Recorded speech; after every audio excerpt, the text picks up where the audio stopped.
Et parallèlement, ces îles, étant donné qu'elles sont petites, elles sont riches, mais elles sont aussi sensibles à beaucoup de perturbations. Entre autres, je cite la présence de cet oiseau opportuniste qu'on appelle le goéland, le coffet. Donc, il a tendance à nicher, à être présent sur ces îles. Donc, notre but, en fait, c'est d'essayer de caricaturer un semblant de protection, parce que la protection ne se fait pas du jour au lendemain, il faut beaucoup d'études, il faut s'investir là-dedans et voir qu'est-ce qu'il y a, qu'est-ce qu'il n'y a pas. Donc on s'est rendu compte qu'en fait, que ces îles abritaient au moment de la reproduction pas mal de couples. Et donc l'objectif de notre travail, c'est de recenser la population de goélands qui nichent dans ces îles. Particulièrement ce qui nous intéresse, c'est les îles de Béjaïa. Faire une étude qualitative de la flore, donc on s'est intéressé beaucoup plus à la flore trachéophyte, donc tout ce qui est vasculaire, et établir enfin une relation, si c'est possible, entre l'état de la flore et surtout du sol du sol des îles et la présence, donc faire une relation entre ces deux paramètres et la présence des colonies de goélands qui nichent dans ces endroits. Et donc nous avons travaillé, donc je reviens un petit peu, c'est sur les mêmes sites. Bon, vous avez la côte ouest de Béjaïa qui s'étale sur 130 km avec les 3 îlots qui ont été présentés précédemment. Donc là vous avez les 3 îlots. Et là, vous avez la physiographie des îles. Donc, nous remarquons que c'est des toutes petites îles d'aspect rocheuse et donc très plats. Ils ne sont pas très élevés. L'approche méthodologique que nous avons adoptée, elle est de 2 volets. Donc, le premier volet, c'est l'estimation de la population des goélands dans les îles. Donc, ça consiste en fait à voir le nombre de couples, particulièrement à la période de reproduction. Après, vous avez l'analyse de la diversité floristique. Là, vous avez pas mal de paramètres. Nous nous sommes limités à quelques-uns. Je ne vais pas tout donner, donc juste la richesse floristique. Après la richesse floristique, nous avons traité nos résultats, c'est-à-dire nos différentes espèces par des paramètres fondamentaux, quelques-uns en tous les cas. Et après, nous avons fait une petite analyse de l'état du sol, dans lequel nous s'est intéressé beaucoup plus au dosage de l'azote total, au pH du sol et de la salinité, c'est-à-dire voir est-ce que nos sols sont dotés de sel ou pas. Et là, donc, au terme de ce travail, nous espérions sortir avec une conclusion, c'est-à-dire voir est-ce que réellement il y a un impact de la présence des goélands sur le sol de ces îles et sur la phytodiversité. Et donc les résultats que nous avons, donc là, pour ne pas vous contredire par rapport à la communication de tout à l'heure, donc les valeurs sont différentes pour vous dire que ces valeurs datent depuis 2012. Donc les valeurs que notre étudiante a présentées, c'est des valeurs de 2017. Donc là, nous avons l'île le plus dotée en goélands, c'est l'île des Pisans avec 510 couples. Le reste, après, c'est LH et après le Sahel. Pour l'analyse fonctionnelle, donc nous avons traité nos espèces végétales par 3 paramètres. Donc nous avons les types biologiques, c'est-à-dire il s'agit de voir les plantes ou les espèces qui se trouvent espèces végétales qui se trouvent dans ces endroits. Quelle est la longévité? Est-ce que c'est des plantes annuelles, des plantes pluriannuelles, c'est-à-dire c'est pour voir un petit peu la longévité des plantes que nous avons ici. Et là, il ressort de cette étude, en fait, que nous avons une dominance des plantes annuelles et des plantes bisannuelles. Donc, vous avez les thérophytes et les hémicryptophytes. Là, bon, pour les gens qui sont du domaine, ils doivent savoir que la présence des thérophytes et hémicryptophytes sont caractéristiques des endroits qui sont à perturbation, c'est-à-dire je reviens un petit peu au terme qui a été critiqué tout à l'heure, c'est le terme banal. Donc moi je qualifierais ces plantes, je reviens encore, de plantes un petit peu banales parce que c'est des plantes qui sont appelées 1 année ou 2 années à disparaître. Donc l'idéal c'est d'avoir des plantes beaucoup plus pérennes. Alors là représenter comme ça au hasard quelques plantes qui caractérisent nos îles. C'est des plantes qui reviennent assez souvent, à l'exemple de Anagallis, Bromus, Kakil. Donc voilà ce qu'on retrouve un peu plus. Après, je passe au mode de dissémination. Donc, j'ai caractérisé mes plantes. Elles ont été caractérisées par un mode de dissémination zoochore. Donc, ces plantes ont tendance à être disséminées. Donc, leur diaspore se dissémine par mode animal, zoochore. Et nous avons fait la relation avec la présence des goélands. Donc, sachant que les goélands, nous avons deux modes de dissémination, soit par endozoochorie ou épizoochorie. Donc soit par ingestion directe des diaspores par l'animal, ou par l'oiseau, ou alors par un transport indirect par le biais des plumes. Là donc nous terminons un petit peu concernant la plante par une stratégie synthétisante de Grimm. Donc c'est une stratégie en fait qui synthétise toutes les autres stratégies.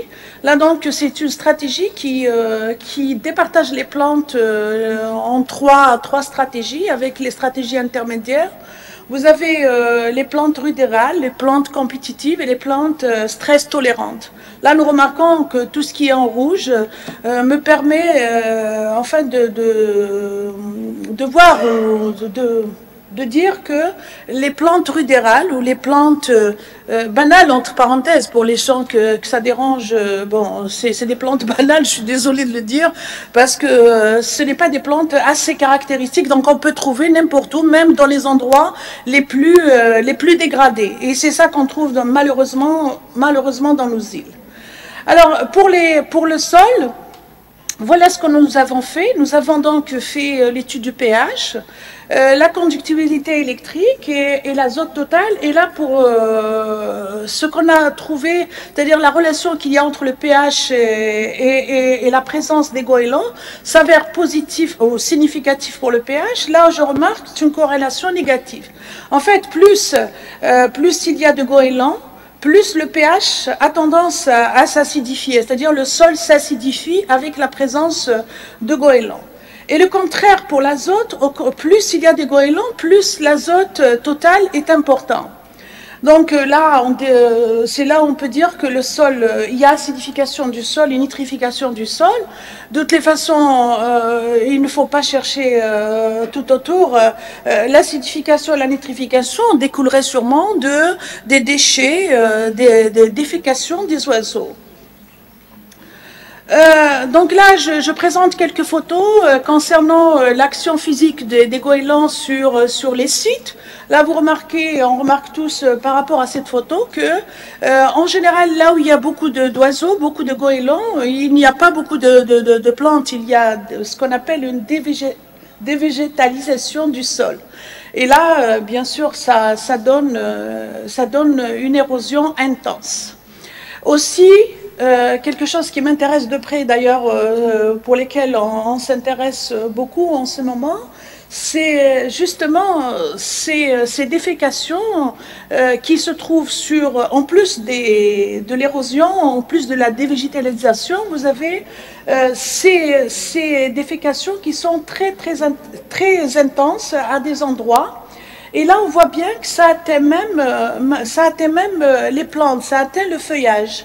Je n'ai pas eu la chance, quand j'ai fait ces photos, de tomber sur un feuillage qui est important, mais je vous assure, parfois, lorsqu'on fait des sorties sur terrain, à des endroits où il y a une grande reproduction, nous avons de belles taches carrément qui couvrent, on peut dire, 3/4 des feuilles des plantes.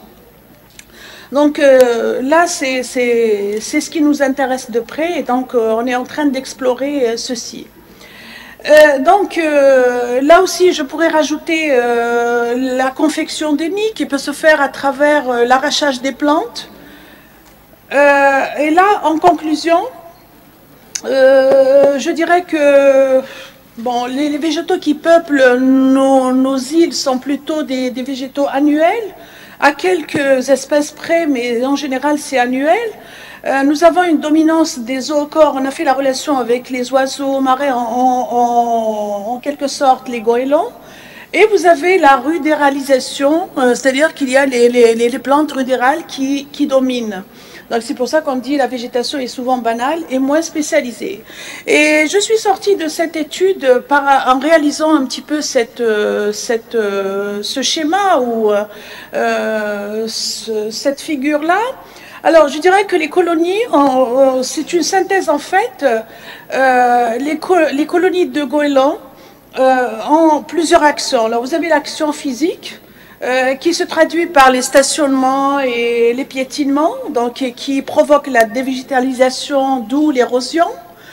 Nous avons aussi les actions chimiques par les défécations, qui provoquent des nitrifications et l'acidification, d'où donc la caractérisation des plantes qui sont assez souvent des espèces allonitrophiles, des espèces annuelles, thérophytes, et des espèces rudérales. Bien entendu, vous avez aussi par les déplacements multiples, parce que quand on parle de goélands, on parle de, c'est vrai que ils sont là, ils font leur nid sur les îles, mais ils sont en déplacement continu entre les îles et le lieu d'alimentation. Donc, bien sûr, j'ai parlé tout à l'heure de la dissémination par zoochorie. Donc, il y a les transports de diaspores. Là, je ne peux pas être tout à fait négatif par rapport aux goélands. C'est-à-dire que ce serait dénigrer carrément l'action de ces oiseaux. Comme ils peuvent avoir des actions négatives, ils peuvent avoir aussi des actions positives, mais peut-être qu'il faudrait considérer la densité. Donc, pour le transport de diaspore, ça favorise l'installation des espèces envahissantes aux dépens des espèces autochtones. Ça, je le considère comme étant un aspect négatif, parce que vous avez une dégradation de la végétation, du site, aux dépens des plantes qui sont rapportées ou qui rentrent. C'est ce qu'on appelle les espèces envahissantes. Et ça pourrait être aussi des actions positives, parce que il y a des espèces qui ne peuvent pas être régénérées si elles ne sont pas aidées, elles ne sont pas déplacées. Donc ce serait positif dans ce sens-là. Donc voilà, pour les perspectives.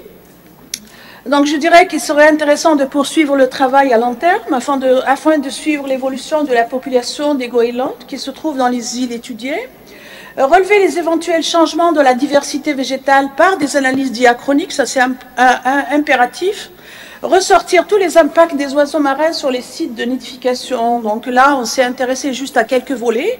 Je ne peux pas dire que ce qu'on a obtenu comme travail, c'est la parole d'évangile et que c'est sûr que c'est ça. Pour vraiment être sûr que le goéland a réellement une action sur la végétation et sur le sol, il faudrait répéter un certain nombre de fois l'opération, et c'est un travail de longue haleine, parce que répéter d'une année à l'autre, ça ne donnera sûrement pas grand-chose. Ça se répète au bout de 10 ans, chaque 10 ans, pour voir réellement le changement qu'il y a. Sinon, par rapport aux perturbations, il n'y a pas que le goéland, il y a d'autres perturbations à côté. C'est pour ça que j'insiste là-dessus. Je vous dis, il faut répéter l'opération un certain nombre de fois pour être réellement sûr du résultat obtenu.